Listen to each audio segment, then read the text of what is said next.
Network broadcast. You can find us on Roku TV, Amazon Fire TV, Facebook, and of course YouTube. Get all your NFL news here first.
All right, it is Lions Fan Cave Chat as we normally do on Friday night.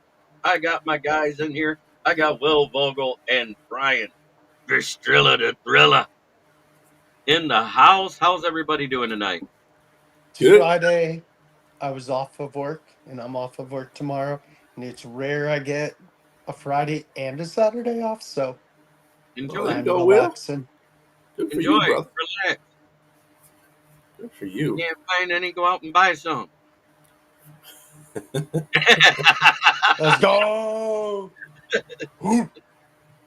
Benefit of working. Should be able to afford it.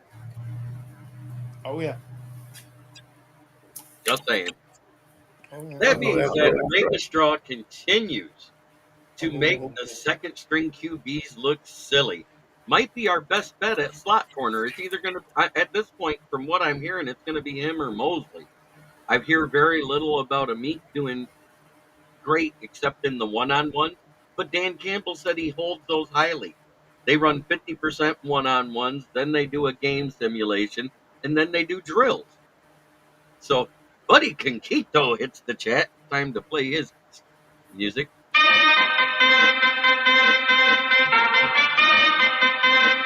Buddy Conquito! James is starting off good today. Yes, friends don't let friends get packed. They pack up and ride with them. I don't think he meant that, but that's okay. And I know, I was just trying to take it a different way, somewhere a little bit less bad sounding. But What's up, all right, Alex? comes in and says, hi, JB and everyone. I'm glad everybody acknowledges everyone anymore, because that's your best bet. If I'm the host, saying JB or JB and Von Doom is good, and everyone. Because then you don't miss anybody's names, and nobody goes, butthurt.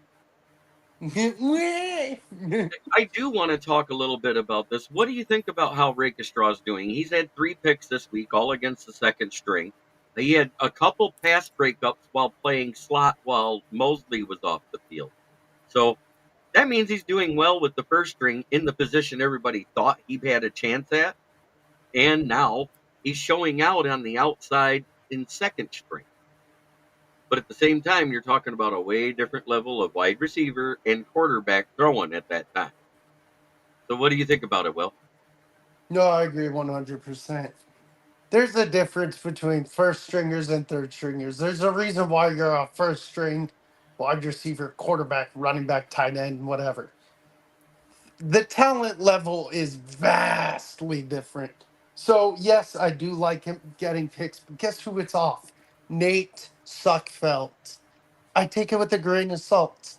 It's great. Yes, I love seeing rookies show off in training camp and show what you got. But guess what? Nate Suckfeld ain't the starter week 1 or a starter for every NFL team. It's not going to be that easy come regular season. So I take it with a grain of salt. Bistrella? Well, I still think that he's still a project, although a very high end project. So you remember he had Hendon Hooker earlier in the week. Now he's had Nate Sudfeld. So yeah, you're right. I wouldn't say it's a difference from college to pro as far as the receivers. I think just the receivers are more veteran; they know different moves than the rookies do on the first string. So, um, with that being said, I still look at Amik Robertson and Totally. Mosley battling for the first string I agree. nickel. Right. I agree. But Oh, it's good to see him do that. I mean, it's good to see him jumping routes and stuff like that. I'm not taking nothing away from Rakestraw. The dude is phenomenal. He is on that. He's a ball hawk. So, right. um, I'm hoping for better things because eventually he'll be that number two, or he could be that nickel corner that we just the straight up nickel corner that we need. Right. That's what I was saying. Is at best he'll be the nickel corner we need is what I'm getting at this Yeah. season. Mm-hmm. And then once people start to the shine comes off the vet, as they say after a year, he might get promoted up and be playing opposite Arnold or something like that. Because right now we've all heard it's Carlton Davis's job to lose at CB1, and it's Terry on Arnold's job to lose at CB2.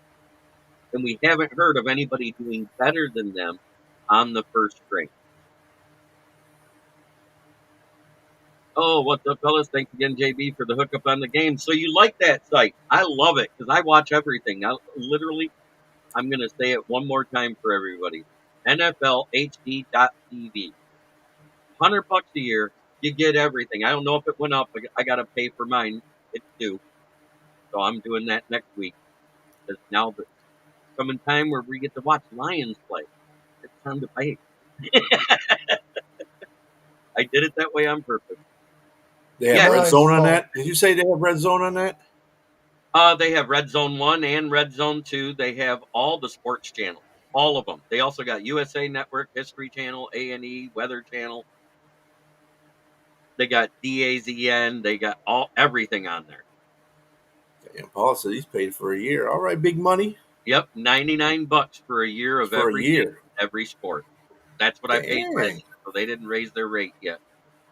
You gotta send me. You know what? You were supposed to send me that link too. I mean to Just send you send the me that link link after the after show. the Yeah. show. I got you. So that being said, before I get into the Golden Tate thing, because that's the next thing I wanted to talk about, let's look at everything that happened this week. We heard that Hendon Hooker was struggling with the second, so they made Nate Suckfelt take the second string, right? And holy shit, he's struggling to complete passes and getting picked off by the same guy that picked off Hooker. You know what that means? It probably wasn't Hooker. It probably wasn't a bad decision making. It means Rakestraw's doing really well with that second string defense. That's what it means.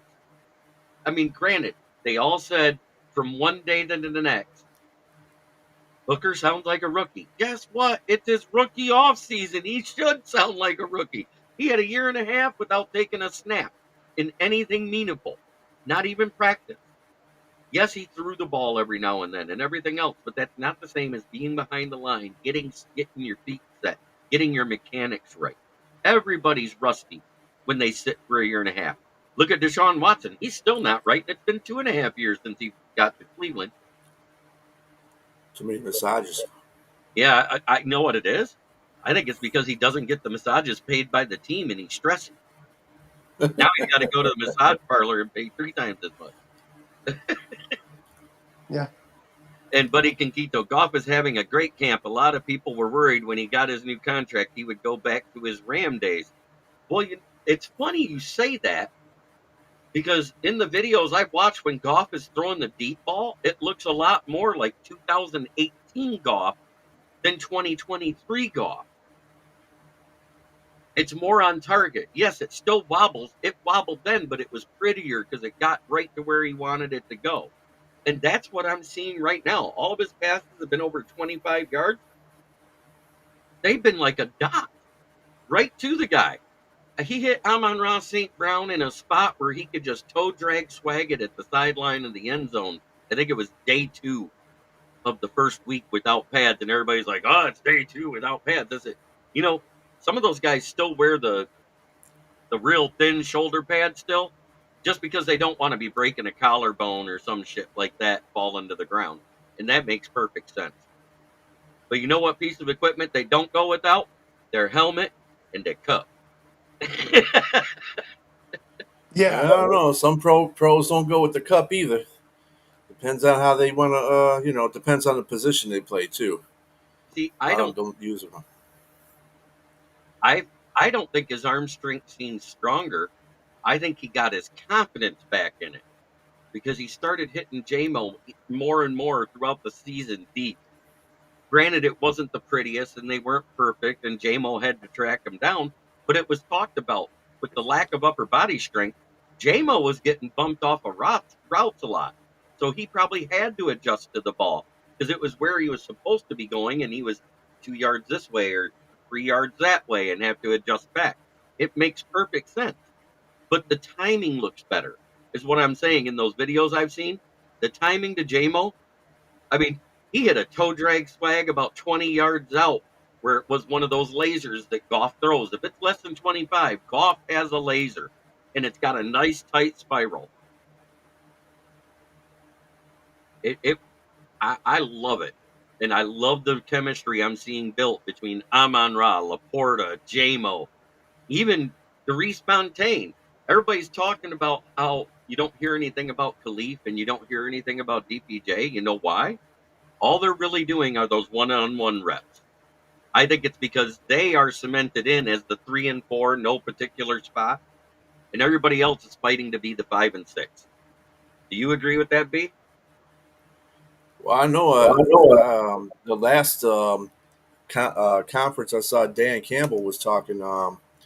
He was saying that Reese was doing really good up there, and he was fighting for that number 3. He said he listed a number of receivers that were vying for that number 3 spot, but he was making a real big deal out of him. Right. So I'm thinking that they're giving him his shots with the ones right now to see how he handles that. I guarantee it. This is just training camp. Yeah, we got pads on. We're hitting our own players. When we get in the preseason, this is when everything's. This is like drop your draws right here. When you start playing preseason games, because that's when you're gonna find out what these players are made of. And that makes sense, James, because I don't think Goff's arm strength was ever lacking. I think it was more his leg strength. His legs didn't look as strong as they used to look. Fontaine's making a name for himself. Who knows? Maybe the next Tom Kennedy. King SJ says, "Hey guys," and James Burgess says, "Tin Cup McAvoy believes in the cup."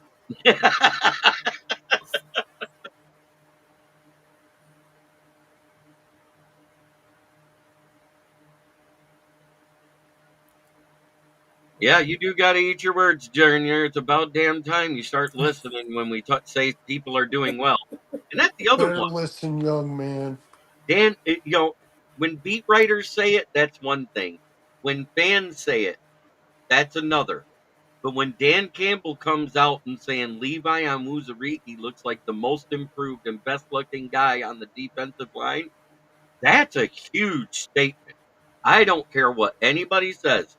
We can all look at what Risden and Tim 20 Man and Jeff Iafrate and all those guys from around the league that do all this writing. But, those guys, all three, that first week that Levi was at camp last year, was bragging about Levi and how good he looked because he was finally healthy. And what happened? He got hurt week 3, the first preseason game, and boom, he was out for half the season again. So that's why I mean, until Dan Campbell said it, I was blowing it off.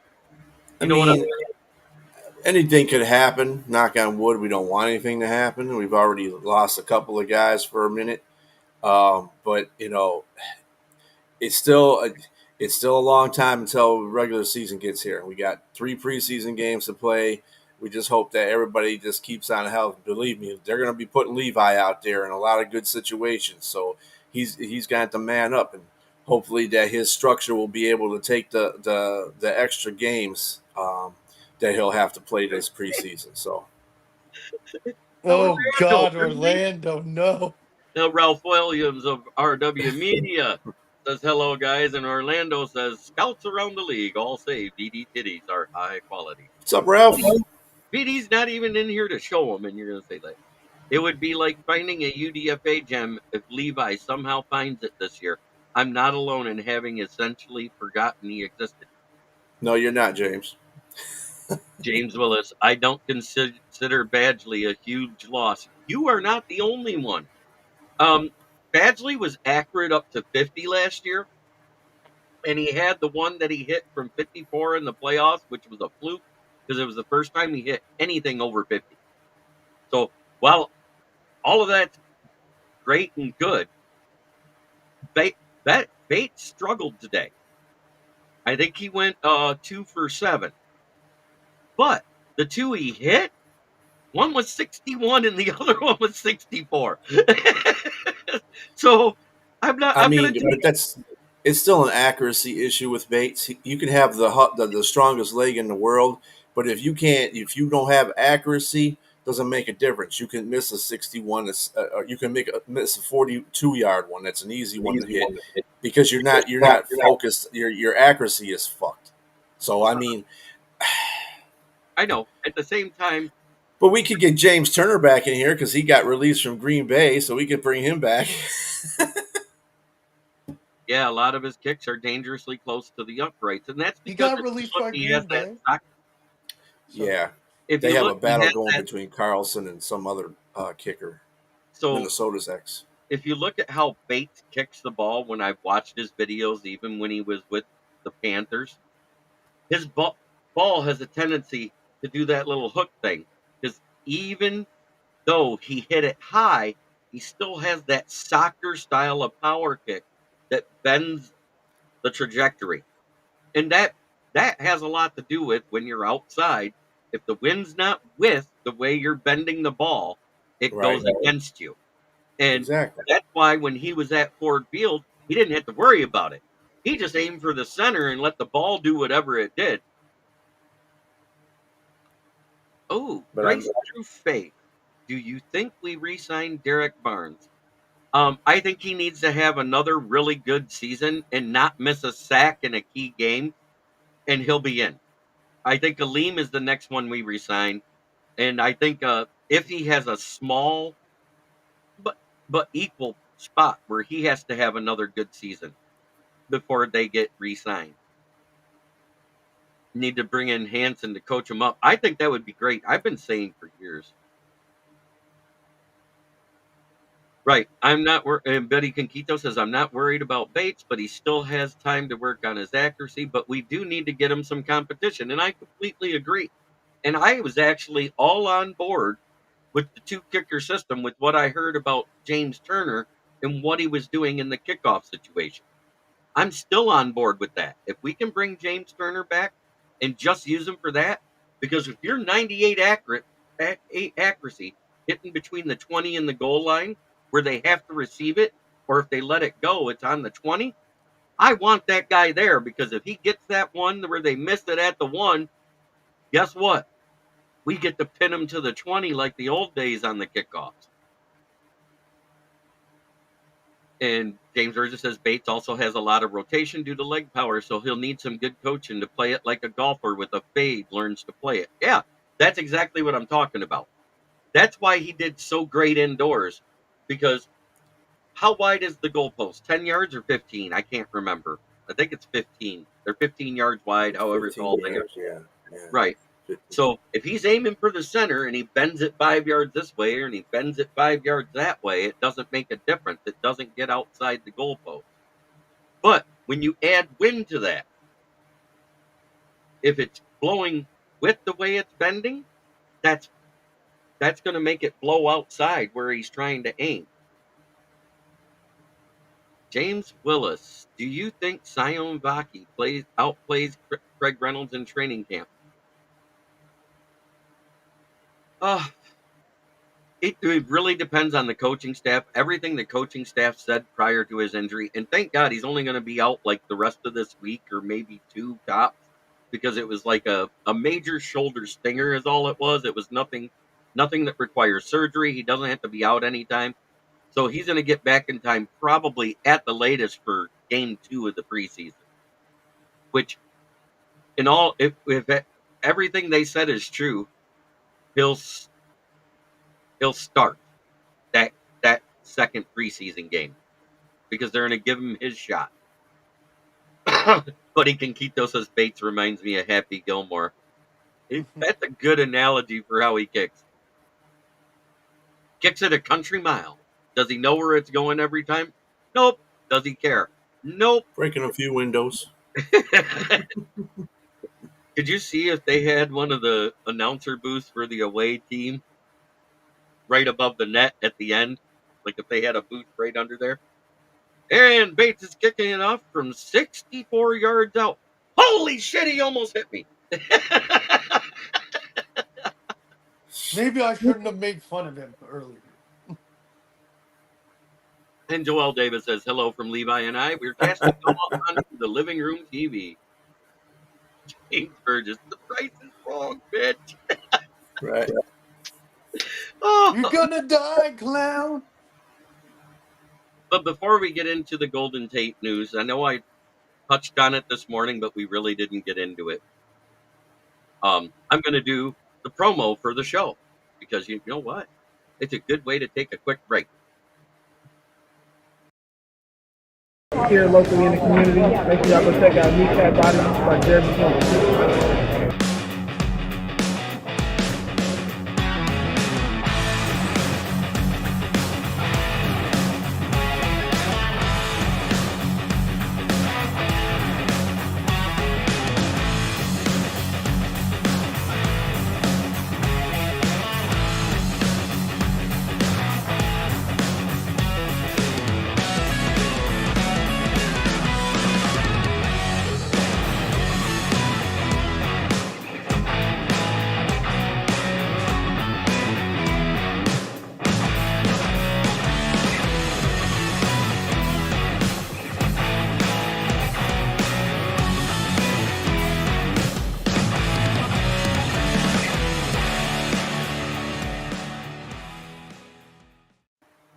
Boy, seeing some of those plays gets me hyped and ready for the regular football this year. What about you, B? Oh yeah. What's this break? JB got the runs? No, I had complaints from about 4 fans that watched the show that the 2 minutes of intro doing back-to-back intros was rough on them. So I have split it up so they can watch their minute and 10 seconds in 2 separate occasions to keep it from being a 2.5-minute intro. I'm just trying to make it so I please everybody. It isn't going to work all the time. So if it doesn't work after this week and I get complaints from all of you guys, guess what? It'll go back to normal. Brian, Roy, 3 Cushion, my friend, my pool playing buddy. He comes in and says hello. What's this break crap? JB got the runs? No. It was just quick. No, if I got the runs, I go off camera, I mute the mic, and I actually put on music and walk away. There's a big difference. That's a little bit too much than we needed to know there, JB. If you ever see that happen, you know that's what's going on.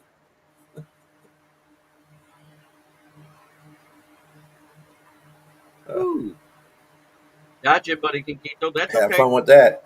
So, the latest news is, as Paul Jones likes to call him, the Golden Taint. Because you know what? He taint good nowhere else but Detroit. Is coming back in Seattle. He was okay in Seattle. He never broke 1,000 yards. He only broke 1,000 yards with Detroit. That's what I was getting at. He had a better quarterback. And James Willis, well, you know you can please some of the people some of the time. Yep, I'm just trying. I'm just trying something different to see if it works. If somebody writes me and complains about it, guess what? I'm going back to what I liked and doing it back to back in the beginning. But the Golden Tate.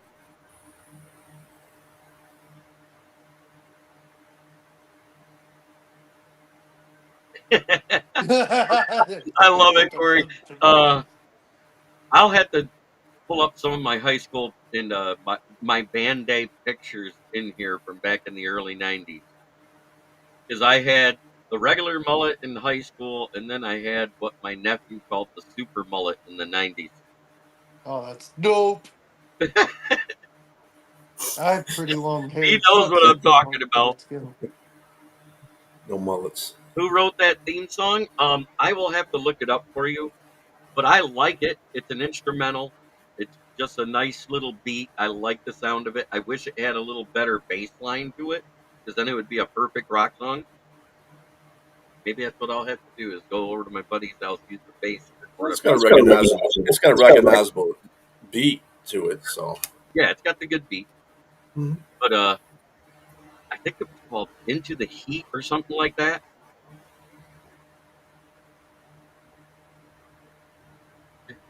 You banned one on Thursday and got mad at Is Undone today. Is Undone rubs me wrong sometimes because he goes, that theme music rocks. Thank you, Paul Jones. Wait, it's supposed to Oh do yeah, something. and it business in the front Rock on! here never goes out of style in the NHL anyways. Yeah, if you do that, Party it goes. on, dudes! Let's go, brother. Oh, Hulk Yeah, Hogan yeah. tries to sure. do it, but it don't look right. Who's musically inclined here? Let's write a song for JB. Yes, I need to see these pics. Joel said. I have no idea how to write music. I've actually written songs. I played in a band. I was the lead singer for a while. I was a backup singer and rhythm guitarist. I play bass. My, I dabble. oh my God, Orlando, no, no. No, no, You no, can no, no. I can't you talk can about combine any that. lyrics. You really want to make that a really good piece too. You can have that added on to Haktua. Spit on that thing. You can just have like a nice little Hey, I would piece with ask that. her to sing Hot Tua for me. Just sing the track and email it. I follow her on Twitter. She followed me back. She's funny. She's just Yeah, as funny as that thing without the drunkenness. yeah. She's Yo, funny anyway. They do that stuff all the time. Her and the other girls. So you play you guitar in play the kazoo? guitar and the kazoo. That's odd instruments to be That playing. is really odd. Wow, But okay. yeah, Hulk Hogan playing a guitar in tights. Yeah, that's not a vision. That's not a visual I need. Well, Golden Tate Yeah. returns back to Detroit to add to the home announcer group. I believe that's what he said, right? Isn't that what it is? He's going to Yep. be Lomas Brown and Dan Miller up there in the announcers booth. Yep. Oh, Buddy Conquito's making a request. Oh shit. Well, let me get everybody's takes, and then you know what I'll sing? Our favorite Lions song because it's after every touchdown. Will, what do you think about Golden Tate returning home to be a part of the announcing crew? Oh, it's awesome because when he was in Detroit, he was top 10 in the league from 2015 to 19. He led the league um, with 1,003 yards after catch, I think, during those years. And he earned the nickname Yak King. And he said he's quoting saying, I'm ready to share experiences with the fans and talk about this Bowl caliber team. So, you know what? I like seeing former players give their analysis on stuff. Like, for example, I think on Panthers radio, they have Jake Delhomme.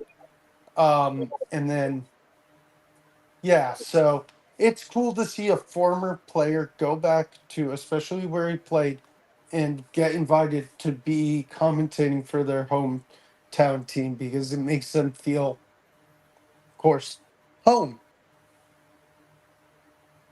All right, B, what do you think about it? So, who is he taking over for Lomas Brown? I didn't think I saw Lomas Brown on there.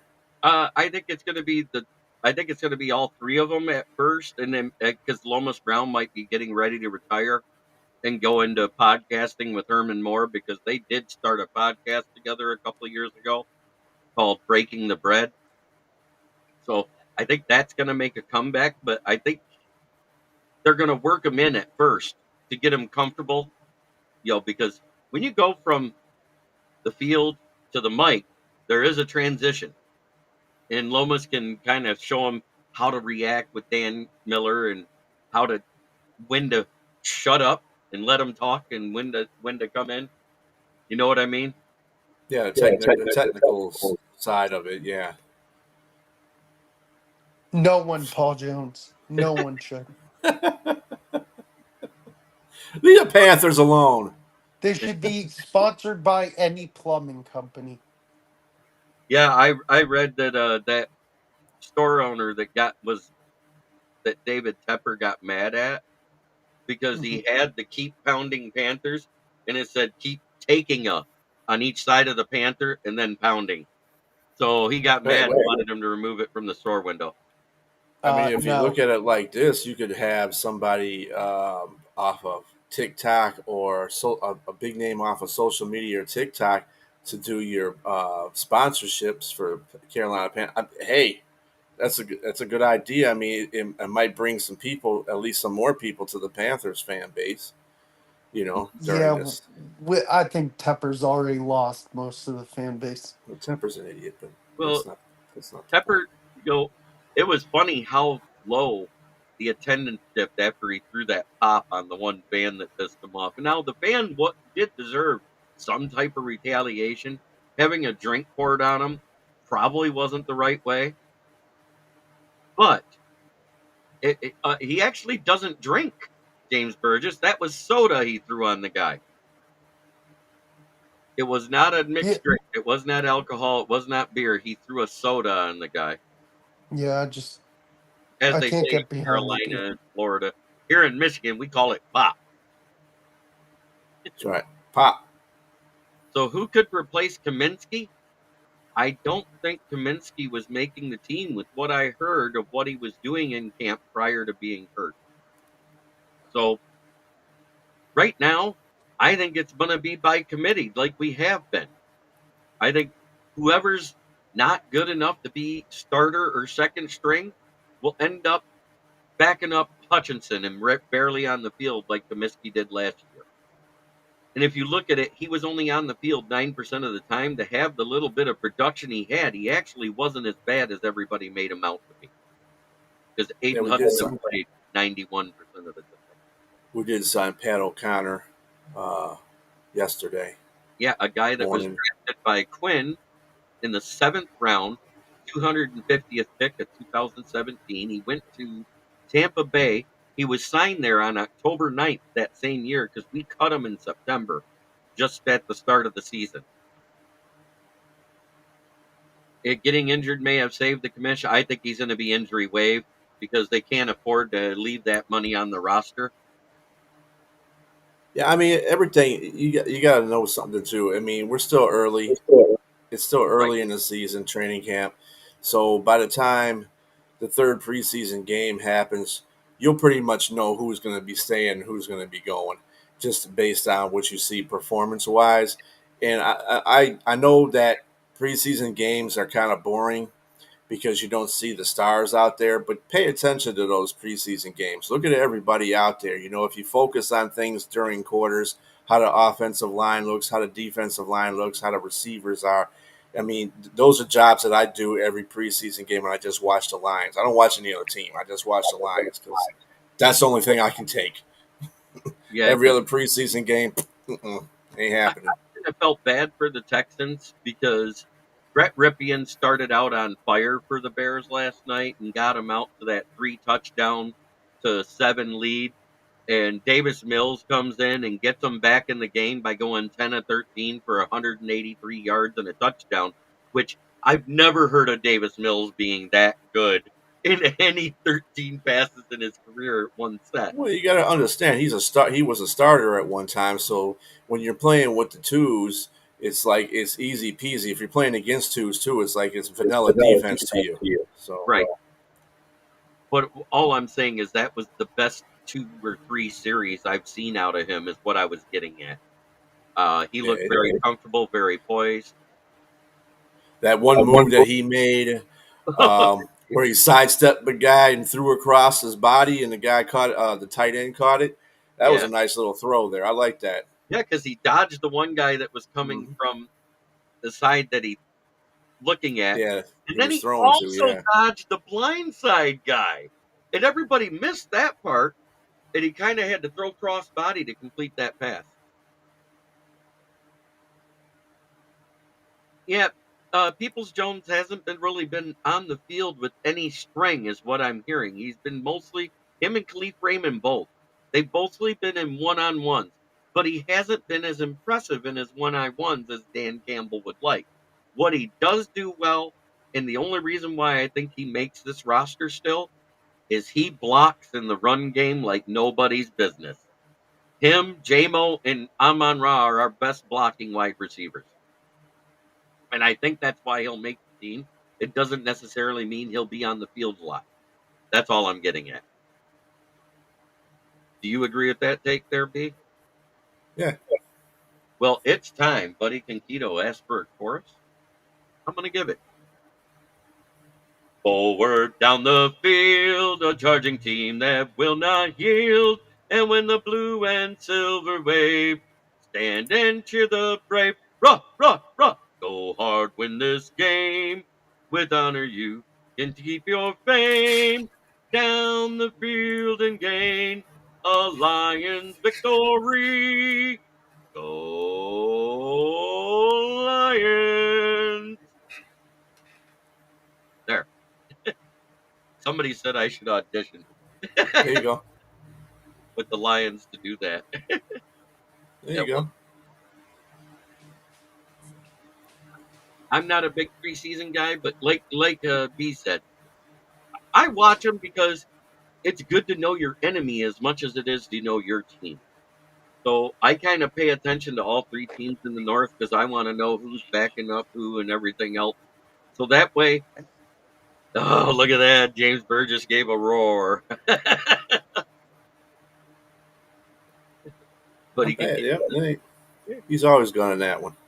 yep. JB be putting the bars down there on that song. Oh, I missed it. Dang it. Yeah, you Yes, did. you did, Will. He kills it. I know he kills He did. He killed it. You got James over there roaring. He did one of these. Roar! There you go. it. Oh, Dude, I want Dan Campbell to get like a real lineman and be like, I am the so king of the jungle. our third segment tonight. Levi Onwuzurike gets high praise from Dan Campbell as well as many of the beat writers and every fan that I've heard that's been in attendance, whether he was playing with the twos, playing with the ones, playing with the threes. He started out in OTAs with the threes. Don't fool anybody. He was That's why I said, man, I don't know. He has to really impress through training camp and preseason to make the roster with everything he had been through. And everybody agreed at that time when we talked about it. And now we hear at camp he might be the most improved defensive lineman we have right now. And that's huge. It's just as huge hearing that as it is to hear about JMO that he's our most improved offensive weapon. We've all been waiting to hear those words. We didn't hear that last year in camp. Last year in camp, we heard Jamo was dropping stuff quicker than Carter puts out liver pills. But Bistrella, what do you think about that with Levi? So Zettler made a quote during this week, said that if the defensive line plays the way that they're playing right now in training camp, they're going to add another $20 million. They're going to sign some other guy for $20 million. Wasn't talking about DJ Reader or anybody else. He was talking about Levi and Aleem. So, if you're getting high praise from a offensive lineman that's like 34, 35 right now, and he's been in the league for such a long time, so he understands what you got. If he's giving them high praise like that, I was one of those guys that said Levi probably won't be here, but he's doing a whole bunch to impress me even. So if he's doing that, hey, all the better. Amen. Will? I agree. To get praise from your coach is huge. Your head coach, the people who watch you, a fellow teammate who's on the opposite side of the ball, that's huge. And he's been going through a lot of injuries the last 3 years. And yes, I want to see if it can turn into preseason and we see more of this during training camp and practices. But yeah, like getting credit, especially from, like I said, your coach and a player who plays a lot across from you, who's been in the league a handful of more years than you, is ginormous praise. So good on you over on Wuzarike, and I hope it continues because it it would be a feel good story. Oh, 100%. Because think about this. That means in year one of Brad drafting, he got both defensive tackles right. If you think about this, we already knew Aleem, he progressed so much in the last couple of years that we were like, oh, yeah, he's going to get re signed. And they've already said it's a priority. He's the next one to get done. And now Levi, finally healthy, finally had enough surgeries to get his back right and be able to look like the guy we wanted that was coming out of Washington, correct? Yes. And he's finally looking like he's back at that state, the guy we wanted coming out of Washington. But at the same time, he's also progressed past what he was in Washington because he's been a part of 3 off seasons. It's normal development growth. And we always say, 3 years of playing. Well, if you remember right, his rookie year, I think he came in and played 10 snaps against Pittsburgh and then got hurt again and was gone. But in those 10 snaps was the only time we heard about Josh Pascal getting a sack, if I remember right. Mm-hmm. Yeah, and Mosley is actually getting high praise too. And that's kind of being overlooked because the rookies have looked good. Everybody forgets Mosley's taking the first team nickel spot over Amik. He's playing 80% of those snaps. Amik is playing 10%. And Rakestraw is actually playing 10% with the first string at nickel. And that's huge. Levi with his back problem, Mosley with his ACLs. Love the guys fighting to get back on the field. I think Mosley has a shot to actually move up the depth chart. Unlike what everybody thinks, he's actually showing he can cut. He's able to jump still. He's still got some wheels. He made up some great ground on a pass that was intended for Laporta, and he was burnt at the line, and he got back in time before the ball got there to bat it away. And when it's under 15 yards, like I said, we've seen the frozen ropes that Goff can throw short when he's got to hit a tight window, and he's actually really good at those. In the short, tight windows, he's good at threading that ball in a needle. So to make that play showed a lot of chutzpah as they say in the Jewish community. Yes, we do. So I think this is great. And Paul Jones, you're absolutely right. This camp theme is the Levi and JMO show. And Rakestraw is killing wide receivers at the line. Again, he's playing mostly outside on the second string. He hasn't fallen to the third, and that's great news. Because if he fell to the third, that means he's not living up to the potential of that second round pick, in my opinion. Don't you agree, B? Yeah, he's doing well. He's doing real well. And I'm not going to overhype it. It's a guy showing out on the second string. Now, if he was doing it repeatedly and was taking like 80% of the first string snaps at nickel, yeah, I'm jumping up and down if I heard he picked off Goff 3 times because Goff doesn't make those mistakes under 15 yards very often. It's normally 15 yards and out where you see Goff be a little off.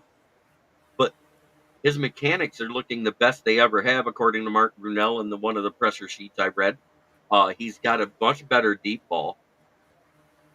So, and with the improved leg strength that they worked upon, like James Burgess, that makes it easier to step into the pass, which is also going to increase distance and velocity. Brunel's your quarterback coach? I didn't know that. Yeah. Yeah, Mark Brunell's our quarterback coach. His assistant is JT Barrett. I thought he was so I haven't underrated for forgot the about Malik Jags. Raymond. He is a really good player. He was, you know, right there when Josh Reynolds started to fall off of being Mr. first down touchdown there around week 7 or 8 when he stopped making every catch for a first down or touchdown. It was Khalif Raymond that picked up that slack. And then you saw Reynolds playing more in the slot then and Khalif Raymond on the outside. But then when he got hurt and missed the end of the season, I think that's a big reason why we lost the NFC Championship game. Oh yeah, I think Khalif Raymond would have made either one of those catches for sure. because I'm sorry, Khalif Raymond, he made a lot of diving catches falling to the ground with a guy on his back in his career here in Detroit. We've seen him do it time and time again. You know what I'm talking about, B. Have we heard anything Yeah. about said Reynolds up in Denver? What he's done? Anything? I'm not paying attention to it. I'm waiting to see what happens for the Sean Payton implosion of another team. Yep. Will it happen? I don't know. I don't know who's winning that starting job. I haven't paid attention to it. Leaf has been a hell of a street free agent signing, 100%. Not every move Brad Holmes has made in free agency has been dog crap. It was a combination of things that made the Cam Sutton one dog crap.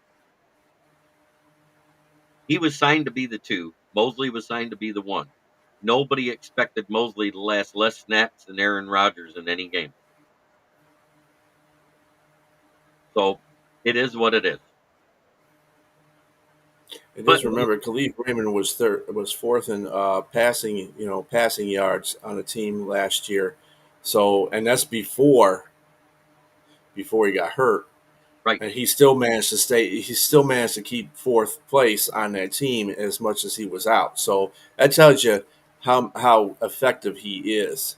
Yeah, and I think that literally went. What was it? St. Brown, Laporta, Reynolds, Raymond. Then it was JMO, right? Yep.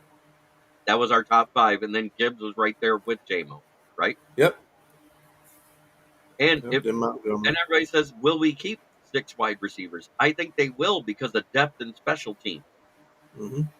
But that doesn't mean there's always going to be 3 wide receivers on the field because we've already seen where they put 3 out there, and one of them is Gibbs in the slot. But at the same time, David Montgomery's on the field in the backfield, so they don't know what they're doing. They're trying to disguise it. And that makes perfect sense. Yep. Yeah, they can do a lot of Ben Johnson go nuts with this offense, really. Yeah, and the end arounds we've done them with St. Brown, and they did it a lot in the beginning of the season with St. Brown, even after JMO first got back. I think it was 3 or 4 games in when they finally gave it to JMO, and what does he do? He damn near got a touchdown.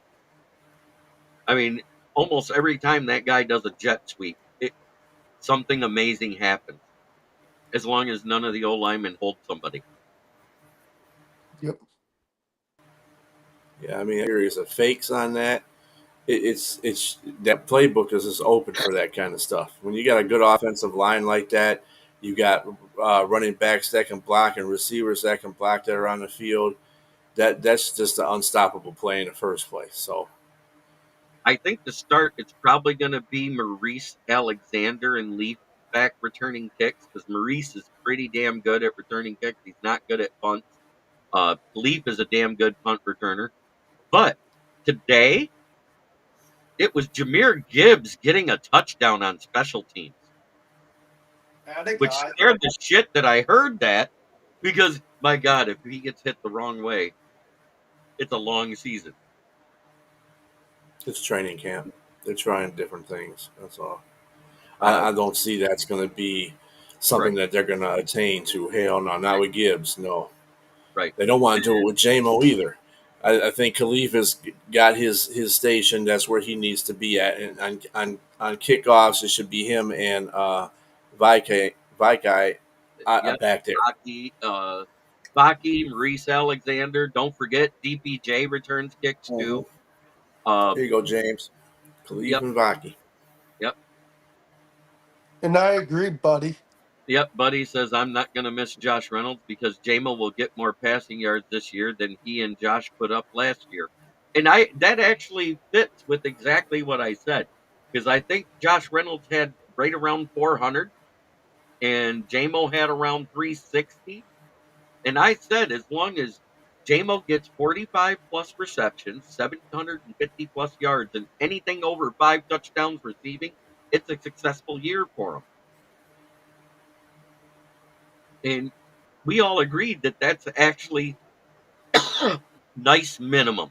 And I'm saying that's his minimums to be able to be looked at to even think about giving him the 5th-year option. Don't you agree, B? Mm-hmm. If it's anything less than that, it's a disappointment because this will be the first time he'll be able to play the entire season. The only thing that would hinder that is what Yeah, happened don't before say he it. ever was Don't a say it. player here. And I'm not saying the words. I just Don't say knocked it. on wood. I just Don't knocked say on it. wood. I ain't saying it. I'm not jinxing nothing. Don't say it.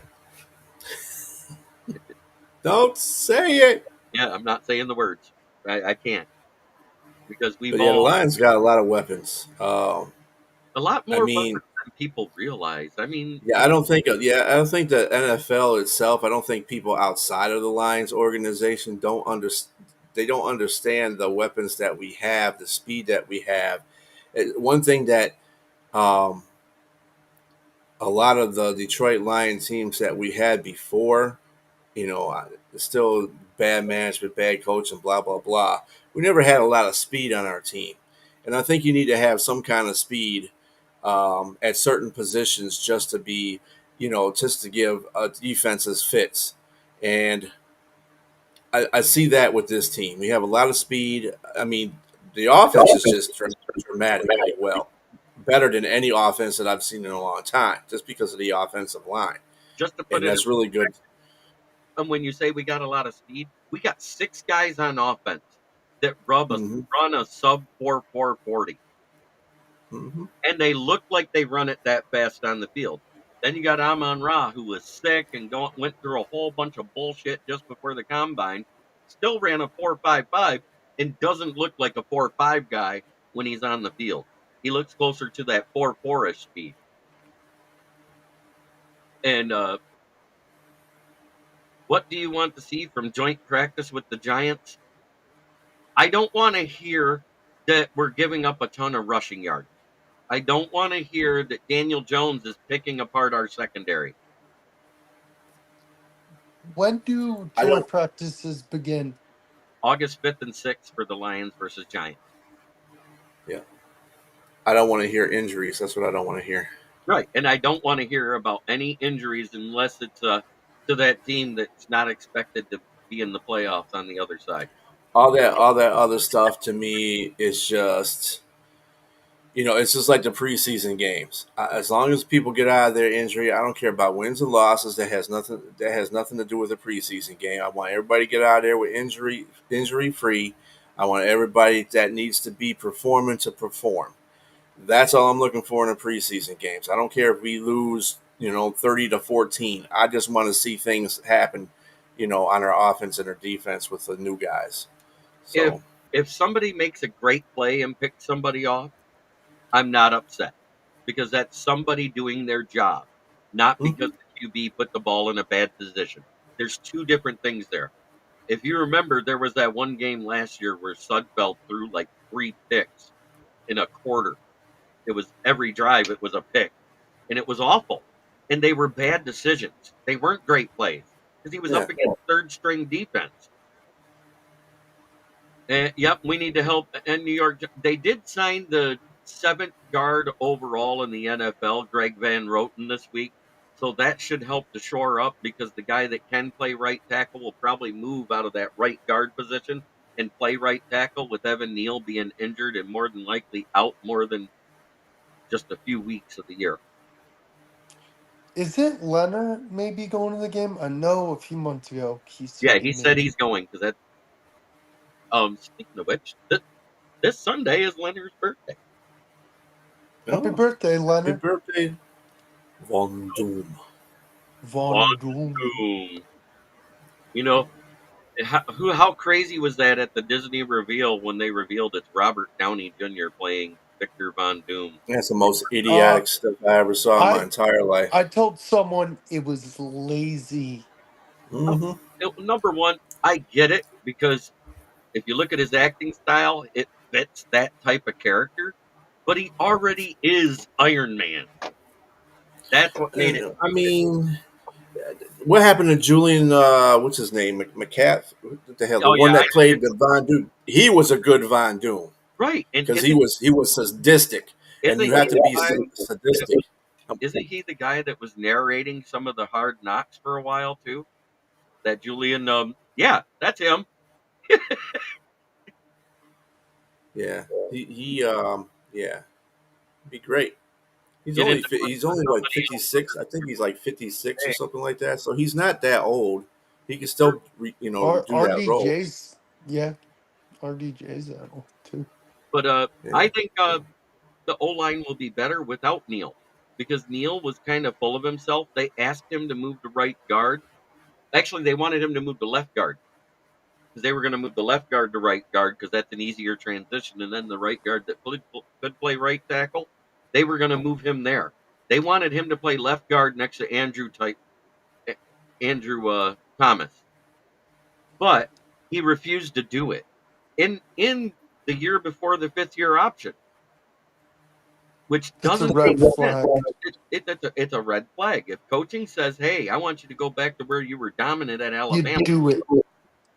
because his freshman year, he was so good at left guard with Alabama that year that he was second for the Remington Award, which is best interior O lineman in all of college as a freshman. That's insane. And you So, would say no. but you know what it is? He's thinking of that second contract money. He wants right tackle money, not left guard money. And the Do you difference, think he? Do the you think difference he is, gets a fifth year? so how does the new kickoff rules work? Well, the kickoff is from the 35 where it's supposed to be, but it's just the kicker back there. No one lines up there. Up on the other side of the 50 in front of the returners,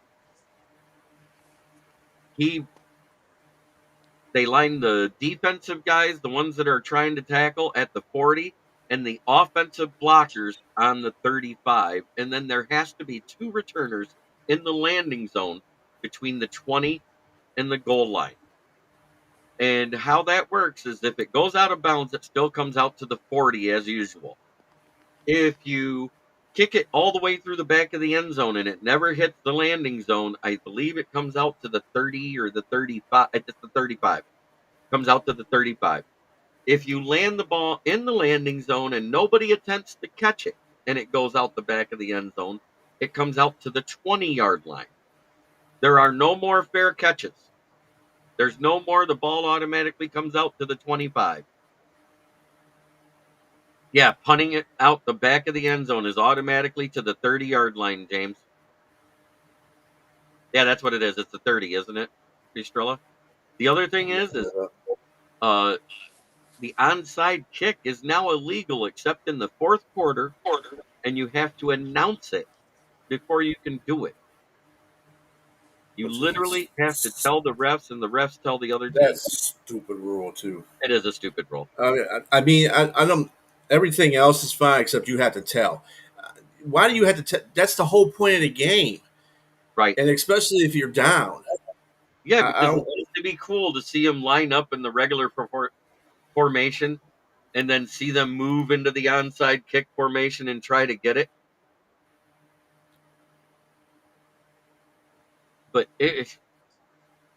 But it's to promote kick returns and it's to stop the wedge. The wedge is where most of the people got hurt a lot in during the blocking part of the kick return.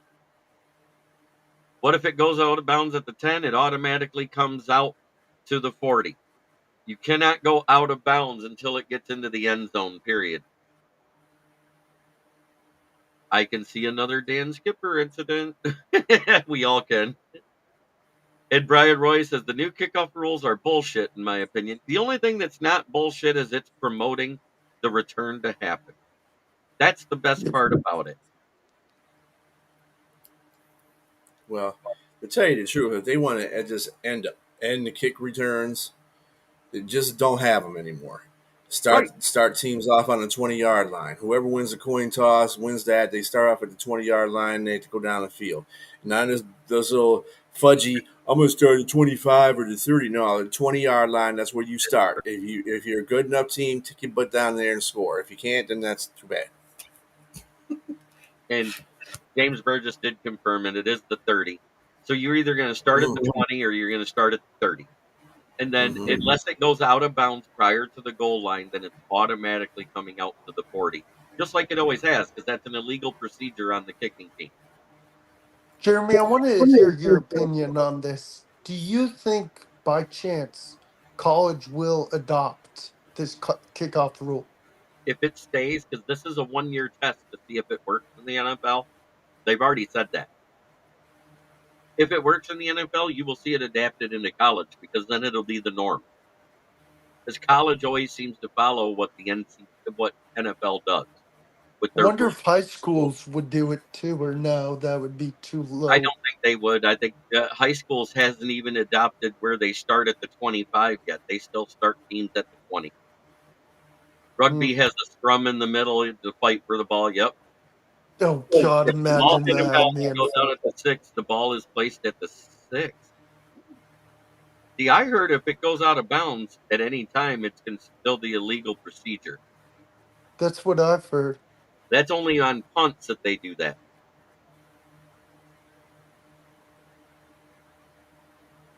Hmm.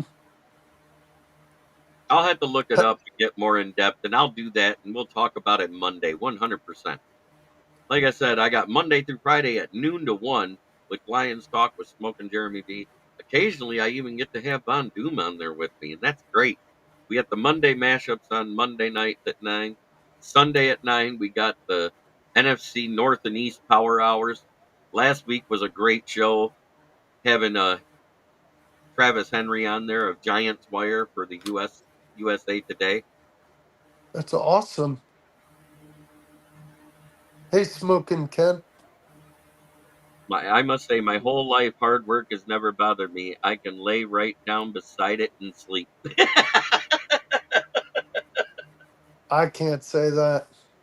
I'm lazy. No, that's what he's saying. Hard work doesn't bother me. While someone's doing it, I can lay down right beside it and sleep. Oh, no, he's not wrong. I hope so too, buddy. That's one thing that doesn't say on here about the kickoff rule. About I if just it told lands out of bounds. I was told if it goes out of bounds, it's out at the 40.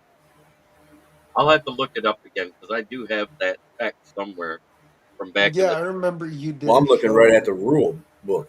Oh, you're looking at the rule book right now. And, It's still out of bounds is a legal procedure, right? That's the only thing I ever saw.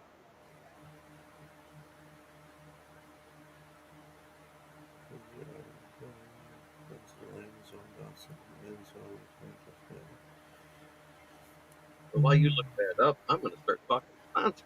And we got the Bears, the Vikings, and the Lions' favorite sponsor in this thing. That's It's right. right here. It's Fornicate the Packers. no, it's fuck them. I thought we couldn't say that on Roku. If you saw what I saw yesterday on Roku, you'd say it at least once or twice a day too. Fuck the Packers. Yes, Flush the poop. There you go. Same Flush I'm the the difference. poopy I'm the Packers. plunger. Flush the poop. Flush the poopy Packers. FTPP. Bring back clotheslining like the old days. But God, I miss Oh, Zach Follett. That's all I got to say. That was the last great hit on special teams we ever saw. you know what's so funny? Whenever I think of, I don't know why, of clotheslining in the longest yard where he's running, he goes boom and he hits the guy's forearm. Do you remember? Do you remember what I'm talking about? I think that was what 2017 or 18. B. The what? What's that? That last great hit of the year, Zach Follett on special teams. Was that 17 or 18? We were versus the Patriots, and Julian Edelman gets the ball, starts to come out, and Zach Follett hits him so hard he did a triple somersault midair. Oh, Oh, that's the game we beat them, right? Yeah, it was 2018. It was that game. It was the Pat. I always used to think that Bill Belichick just let us win that game Yeah, to make just to get Patricia look good. Patricia look good. Yeah, catastrophe. That's what I call Bring him. back the Deacon Jones head slap. And last but not least, we will talk about the other sponsor that actually pays me to be here. Is the game Thursday televised? Yes. I have to get that subscription paid for, Dad, and the link will still be active. It is Brandon's Tire Service right at the corner of Grand Traverse and West Atherton Road, right here in Flint, Michigan. Flint, where the water's shit, but the tires are good. Please stop in and check us out. Used tires starting at $40 a piece. 810-233-8230 if you need new tires. Please call George, Red, or myself to get quoted for your new set of tires. If you're buying a set, mention this ad. You will get $10 off your tires. I'm gonna call one day just to talk to Jeremy. Hey Jeremy, what are you doing? I'm at work.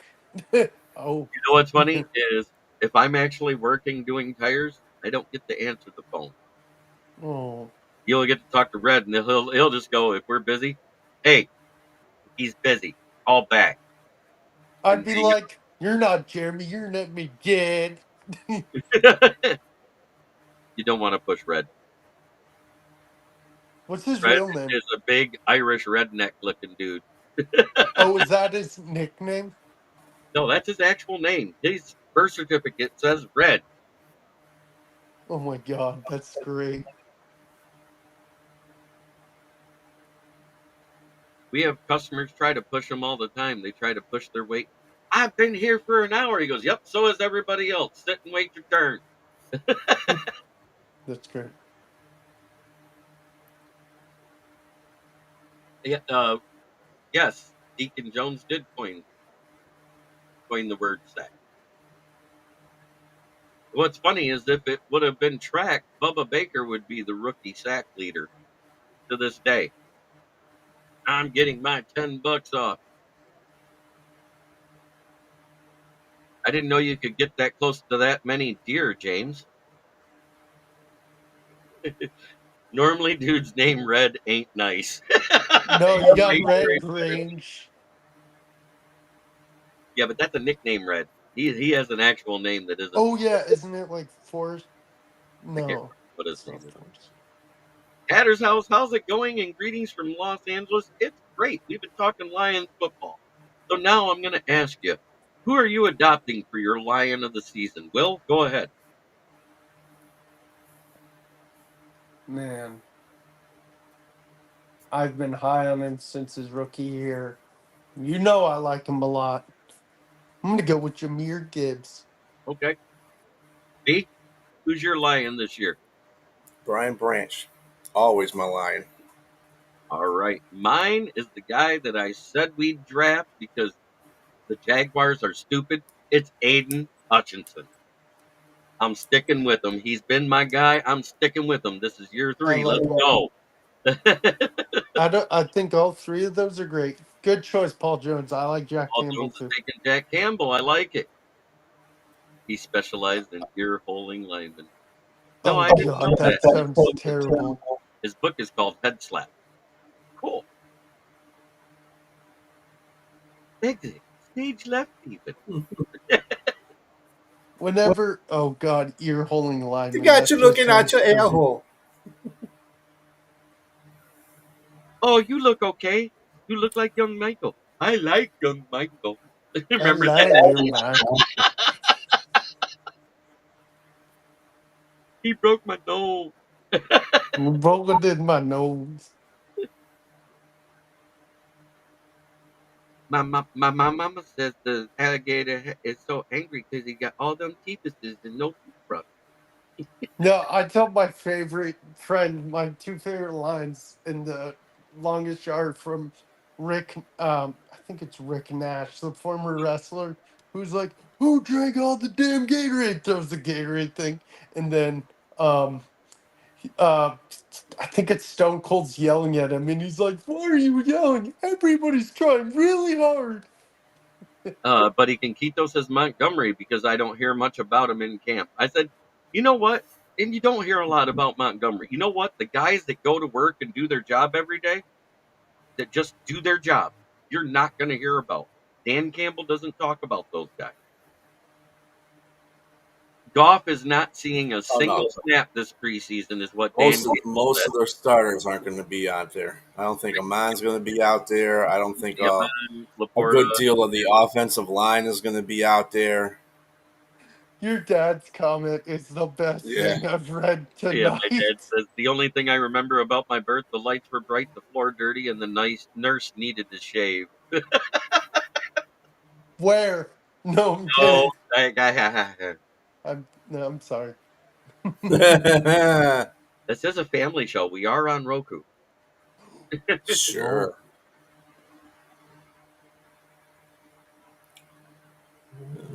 Not like when you sit here Oh, like Saddam Hussein on South Park. Go, oh, Satan. oh my God, I remember that. Dude, their relationship in that show is hilarious. Amen. I No can need for I can say right. Actually, if you want to name me to name the favorite Lion, I would say the whole secondary. it. I want Ooh, the Yeah. whole secondary to be succeeding. amen. I do want them to be successful, whether it's second, third string, whatever. I don't care. I want them all to look good because we've Mm-hmm. had a bad secondary now since Petrasha got here, other than Darius Slay. He ran off Glover Quinn, and then he runs And off Diggs. Diggs. Then he ran off Mm-hmm. Slay. Poor Slay. Mm-hmm. That poor bastard. I felt sorry for him when they promoted Pat Petrasha last year. I was like, Jesus Christ.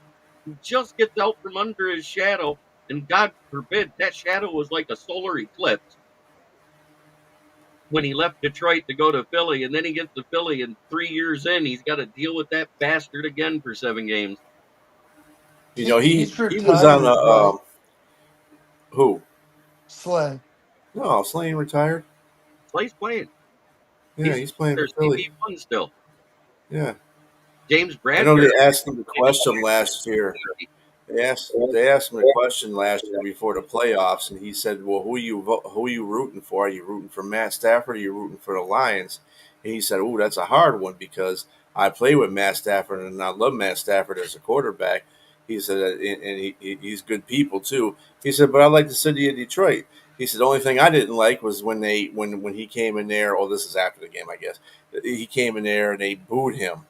Uh, and he had a good point. The reason why people shouldn't really boo Matt Stafford. He said that I know it's a playoff game and everything like that, but the dude he hit the hard. He sacrificed his body and soul for this team. And if you knew Matt Stafford when he was playing, he definitely did that. I mean, he took hits. He had played that one game against Cleveland without a damn collarbone practically. The Dallas game when he jumped over everybody to get a touchdown. I mean, Stafford gave his heart and soul for this team. So you got to respect that aspect. And I agree with Slay with that. All But it right. was a playoff team, so we're gonna Corey boo him anyway. Patterson made an observation here and said, "Fun fact: people think Deacon Jones invented the head slap. It was actually a dude named Richard Tombstone Jackson that played for Mm-hmm. the Broncos in the '70s. They were so bad, only a few remember." Yeah, Tombstone. His rookie year was about the same time as Deacon Jones, but they give Deacon Jones the credit because he also wrote the book, whereas Richard Tombstone Jackson, I don't think he ever Was got. that in the '70s, James?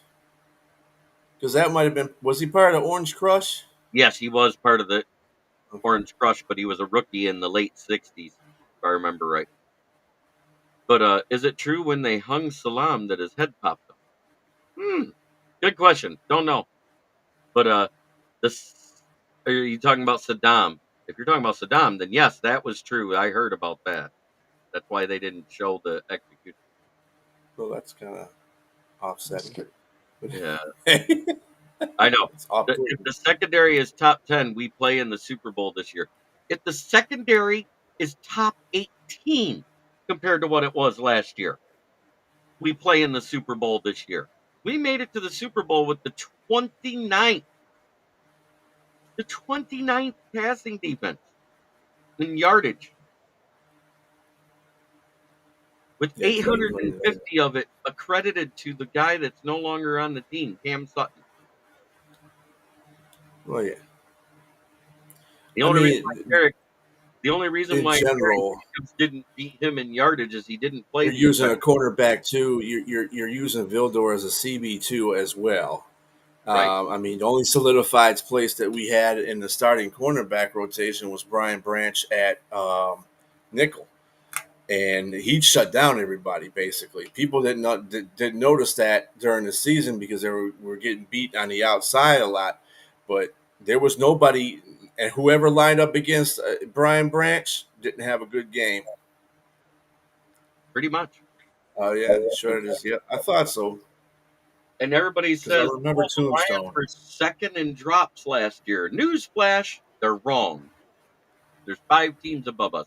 One of them, being the Super Bowl champion, led the league with 44 drops. Oh yeah, Second place was 36. And that was the 49ers. Third yeah. place with 35 was the Bengals. The Rams had 35 as well. There was another team with 35 that I don't know listed, but the Lions had 34. So we were 6th in the league for drops. It isn't good, but it wasn't as bad as everybody makes it out to be. I just wanted to clarify the air. It was Somebody, the Chiefs, the Browns, oh, Chiefs, the Browns, Cowboys, Cowboys. and the Rams, and Yeah, before the that's the top Lions. 4. Yep. I would say, I I know mean, it's it's a lot bad, of drop not as passes. bad. Yeah. But at the same time, Reynolds and JMO had 4 in the regular season. JMO only had 1 in the postseason. Reynolds had 3, 2 that were awful. I'm on Ron. Ahmad had quite a few. I'm on Ron. Uh, Gibbs led the team in drops, so they both had 8. well, that's because he was a go-to Volume guy. targets. A lot of people associate that. Oh, we had like 5 drops, but if you're getting the ball 20 million damn times, of course you're going to Right. drop the ball more. I know. So because I you know. have more of an opportunity to do so. I mean, you got to look at the volume of targets. I mean, It's just like interceptions. Amon Ra Just was like targeted interceptions. over 130 times, and he caught 119 of them. Can't A lot of complain people about go that. after Josh Allen, for instance, for all his interceptions, but you got to see how many times he throws per game. He throws a lot. He threw a lot last year. That's why he was put in more positions to throw interceptions. And So I'm not saying all of them weren't his fault. I'd say there's a good many that were half of those at least were his fault because he had threw some stupid passes. But that's the same thing. Volume, when you do things in volume, just like a running back. If they run a whole bunch, they use a running back a bunch and he fumbles a couple of times, people notice the fumbles. But you understand the running back's running, 30 times a game. He's going to fumble once sometime. Everybody's not perfect. So, oh, there it is. Dad says it best. The first half of the season, the Chiefs receivers couldn't catch a ball with a basket. Because they had And, Kadarius Stoney. and I wanted yeah. everybody that says, "Oh, they didn't have Kelsey on the field." Did you watch Kelsey in week 2? Did anybody watch that game? Because I did.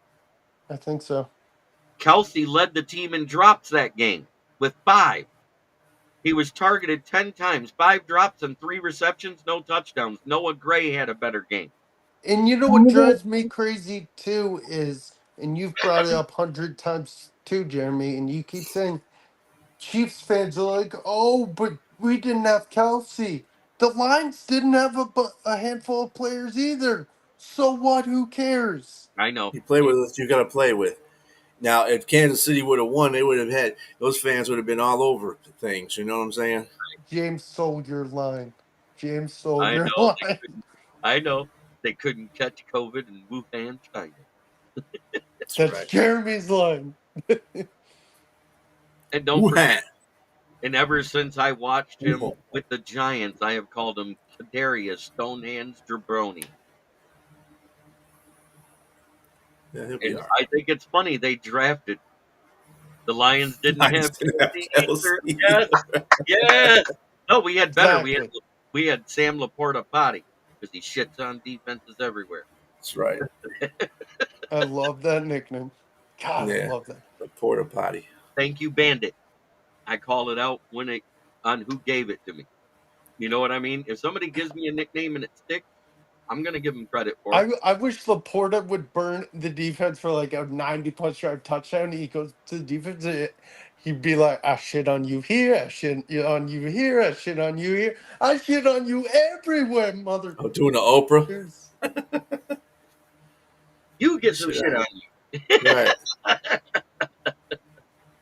Do Plus they have a Monday. Laporta bobblehead? That'd be dope. What's that? A Laporta bobblehead. Oh, they gave him out last year. Nice. I'm gonna have to get one. I So want you to need have. to have a bobblehead with the You guys porta ready? potty in the back Let's of hear him. the news. There he is. It's Matt Stafford. Boom. Matt Stafford. How many Lions bubbles heads do you have? I know you have Raw, you have I Stafford. have those two, Ra and Matt Stafford. That's it. You know, when you only go to one game every couple of years, you don't get a lot of them because you don't always get a bobblehead every game you go to. Yeah. Sometimes you get towels. Sometimes you Yeah, I'm get. gonna be. You know, if I didn't move fast enough like I was supposed to, and I didn't get any ticket, I can't get no tickets to none of these games. I couldn't even get them to the damn training camp. I was like, damn. So nobody's privileged like JB over there. James Yeah, versus that's what he needs. Florida needs a flushing motion ball spike. Boom! He dropped the I bomb could on him. fix I could fix your toilet with the spike of a football. Hi, I'm Sam Laporta Potty. Or you can have a plunging motion. Oh yeah. Then again, And I know that might be a little bit too more right. suggestive. I don't know about I that one. like the flushing one better. Yeah, yeah, Yeah, yeah. He should just sit down up against the goalpost only at away games and act like he's flushing the toilet. there you go. Mm. Somebody should suggest that to him. I might Oh no, a football dropped out. I might have to send him that message through Instagram. I follow him there. That would be sweet, though. Will, that would be a good idea.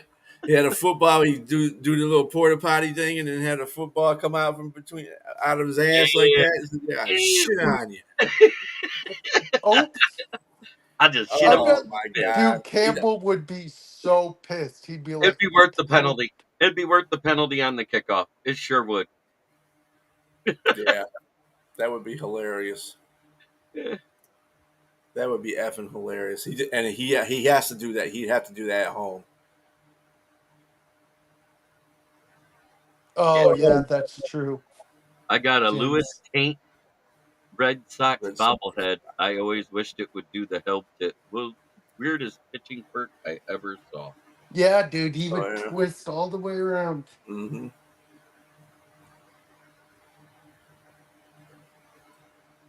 Hey Jeremy, I think I know what Sudfeld's next job is. He's the clipboard holder to keep the glare out of quarterback's eyes on the sideline. That's his job. That or he should work at Staples. Yeah, they use tablets. He could keep the glare out of customers' eyes there. Excuse me, sir, let me adjust the brightness of this tablet. All you gotta do is adjust the angle. He You gets work it at perfect every Staples. Poor Staples. Poor Staples, I know, right? Such abuse. better than Office Max. They're out of business. Well, Are they really? Staples put Almost him there. all of those office places. It's Staples and Office Depot is all that's left. I think. Hmm. Yeah. I haven't seen an Office Max in a decade. Yeah, I haven't There used to either. be an Office Max over there by me off of, but they closed that down. Are you in Michigan, 21. Bistrell? Yep. I'm in What part of Chesterfield right now. I used to live in Sterling Heights. Oh, okay. Nice area. Yeah. Chesterfield is pretty nice. Yeah. Well, guys, it's been wonderful talking football with you. It's one of those weeks where we're less than a week away from being able to watch our second and third stringers take the field, boys. Football's back. What the hell? Thursday night, Lions versus Giants. Giants are here. Joint And the practice. Panthers are on too, but they play the Patriots. No way I'm watching that. Suck Would belt be- would be in. Oh my god. Oh, and here's where the disclaimer came in. Earlier, but the views and opinions of Jeremy Ballrick Jr. does not reflect that of Motor City Kneecap It's Fighting too late at night, or JBJ. Smoking Too Jeremy. late at night. It's bedtime, JBJ. Right. But Take your butt try to every bed. day to be a better person than you were the day before. That's the only way to make the world a better place. It starts right here. Have a great night, everybody. Sports Network broadcast. You can find us on Roku TV, Amazon Fire TV, Facebook, and of course YouTube. Get all your NFL news here first.